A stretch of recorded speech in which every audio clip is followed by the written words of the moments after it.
علشان خاطر سعادتك هنقدم لسعادتك معلومات جديدة كل حلقة. اتكلمنا عن القدر وهنقف وقفة شوية في الموضوع ده، لأن معظم القناعات اللي عند الشباب والبنات في موضوع القدر للأسف معظمها قناعات تؤدي في الآخر إلى نتائج سلبية جدا. معظم الناس فاكرين إن القدر حاجة هتحصل سواء شئت أم أبيت، هتحصل غصب عنك، وإنك ما عندكش أي قدرة على إنك تقف قصاده أو تعمل أي حاجة. خليني أضرب مثال. لو أنت واقف دلوقتي في مكان، لو أنت قاعد في أوضة مثلا أو في العربية، حاول تتحرك من المكان اللي أنت فيه وتروح مكان تاني. يعني اطلع من أوضة روح أوضة تانية بإرادتك. أو لو أنت في العربية اتحرك من المسار اللي أنت ماشي عليه من على الشمال لليمين مثلا أو من اليمين للشمال. قدرك قبل ما تسمع اللي أنا قلته كان في المكان اللي أنت فيه. بعد ما نفذت اللي أنا قلته أنت غيرت قدرك إلى مكان تاني، ولكن ربنا سبحانه وتعالى عارف من زمان أنت هتعمل إيه. ربنا مدينا القدرة إن احنا نخلي قدرنا زي ما احنا عايزين. عشان كده كلمة قدر معناها مقدار، معناها قانون، إما قانون سلبي وإما قانون إيجابي. لو أنت أخذت بالقانون السلبي ونفذته في حياتك هتبقى حياتك سلبية وتعيسة. لو أنت أخذت بالقانون الإيجابي ونفذته في حياتك هتبقى حياتك إيجابية وسعيدة. وبرضو ربنا في الحالتين عارف قبل ما تعمل أنت هتعمل إيه. كمان كلمة قدر معناها محصلة أقدار صغيرة، هو حاصل جمع أقدار صغيرة. يعني مثلا قدر الإنسان في حياته فترة مثلا الإعدادي أو الثانوي هو محصلة أقدار صغيرة في الفترة دي. أنت ممكن تكون جعان دلوقتي حالا، قدرك إما يكون جوع وإما إنه يبقى شبع. لو أخذت بالأسباب ورحت تاكل هتخلي قدرك الصغير ده شبع. لو فضلت قاعد متواكل ومستني حد يأكلك هتخلي قدرك جوع. لو أنت طالب عندك امتحانات، لو بدأت تهتم بهذا القدر الصغير وتأخذ بالأسباب وتذاكر كويس وتفهم وتعي المادة صح هتجيب نتيجة كويسة. لو أنت فضلت قاعد تلعب طول السنة وجيت في الآخر بسرعة بتحاول تلقط أي معلومة هتخلي قدرك نيجاتيف. اهتمامك بهذه الأقدار البسيطة بيخلي محصلة قدرك في الحياة إما بوزيتيف وإما نيجاتيف. أنا عارف إن ممكن يكون المعلومات دي صعبة شوية أو صادمة على بعض الناس، ولكن خلينا نتطرق إلى ناحية دينية علشان نفهم. في حديث للنبي الكريم بيقول: لا يرد القدر إلا الدعاء، ولا يزيد في العمر إلا البر. ركز شوية كده، لا يرد القدر إلا الدعاء. يعني حتى لو أنت كنت ماشي وبتعمل أو بتأخذ بأسباب القدر السلبي وانتبهت في نفس اللحظة إنك بتعمل حاجة غلط فدعيت ربنا إن هذا القدر لا يحدث وإن يا رب القدر الإيجابي هو اللي يحصل لي، سيتم رد القدر السلبي وهيجي لك القدر الإيجابي. نفترض إن حصلت حادثة مثلا، لو أنت أثناء الحادثة أو أنت بعد ما اتضريت من الحادثة قلت ليه يا رب عملت كده، إيه اللي حصل لي، كنت عايش في حالة جزع وفي حالة ضيق ورفض للي حصل، أنت هتخلي قدرك اللي جاي واللي بعديه قدر سلبي.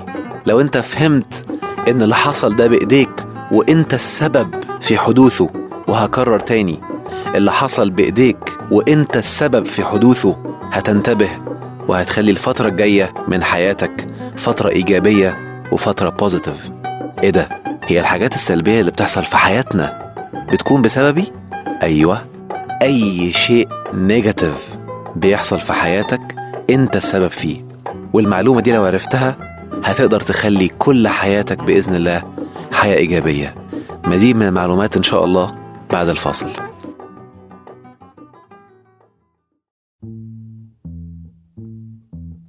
ورجعنا لسعادتك علشان خاطر سعادتك. أنا عاوز سعادتك تهتم شوية بالفترة اللي جاية من الحلقات لأنها هتكون عميقة حبتين. فياريت سعادتك علشان توصل لسعادتك تركز شوية مع سعادتي. إزاي إن كل حاجة سلبية بتحصل في حياتك بتكون بسببك؟ الكلام ده هل هو كلام علمي ولا له مدلولات دينية؟ اطمن، له مدلولات دينية وهو كلام علمي 100% أثبتته أبحاث كتير جدا في العالم.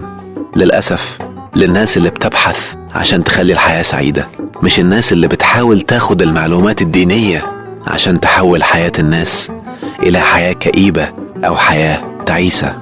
مثلا في الديانة الإسلامية ربنا بيقول في القرآن: بسم الله الرحمن الرحيم: ما أصابك من حسنة فمن الله، وما أصابك من سيئة فمن نفسك. آية تانية بتقول: ما أصابكم من مصيبة فبما كسبت أيديكم ويعفو عن كثير. آية ثالثة بتقول: ظهر الفساد في البر والبحر بما كسبت أيدي الناس.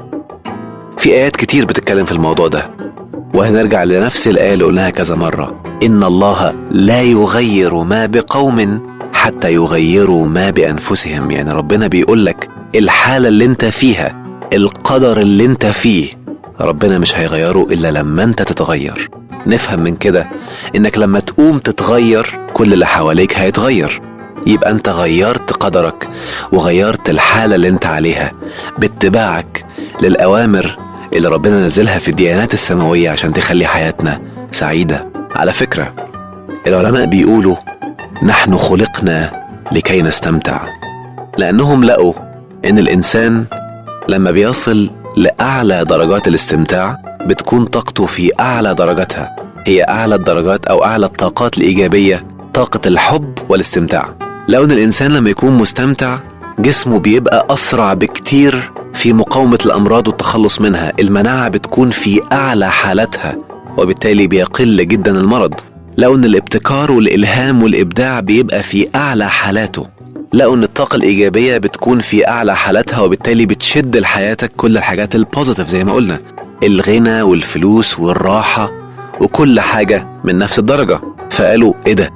يبقى احنا أكيد مخلوقين علشان نفضل سعداء، يبقى احنا خلقنا لكي نستمتع ونسعد. طب ده الكلام العلمي، وأنا عارف برضو إنه هيبقى صادم شوية لبعض الناس، ولكن هل في إشارات دينية للموضوع ده؟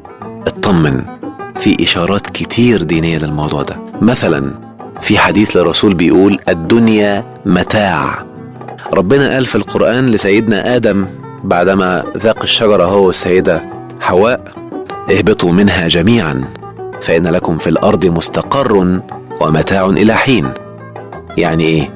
هتستقروا في الأرض وهتستمتعوا، بس تستمتعوا إمتى؟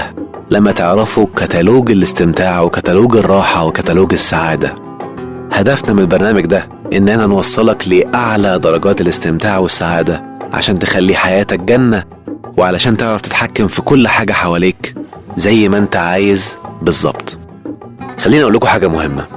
ربنا سبحانه وتعالى قال في القرآن مثلا: وما خلقت الجن والإنس إلا ليعبدون. أنا عارف إن دي الآية اللي بتدور في ذهن كل حد بيسمع دلوقتي. احنا عارفين قاعدة مهمة جدا في الدين، إن القرآن قبل ما نحاول نفسره نشوف هل ربنا سبحانه وتعالى فسره ولا لأ، وهل سيدنا محمد فسره ولا لأ. إذا لم نجد تفسير للقرآن من القرآن أو للقرآن من الحديث، ساعتها بنعمل عقولنا وبنفكر: طيب ما معنى كلمة يعبدون؟ ربنا بيقول هو خلقنا عشان نعبده. يعني ايه كلمة يعبدون؟ فكر شوية هتلاقي في حديث للنبي الكريم بيقول: الدعاء هو العبادة. أما سمعتم قول الله تعالى: ادعوني أستجب لكم إن الذين يستكبرون عن عبادتي سيدخلون جهنم داخرين. ربنا سبحانه وتعالى والرسول عرف العبادة بأنها الدعاء. عشان كده الديانات السماوية بيقولوا في المسيحية مثلا واليهودية يقول لك صلي لي، يعني ادعي لي. طيب نعرف أكتر يعني إيه يعبدون في الحلقة الجاية إن شاء الله. أشوفكم على خير.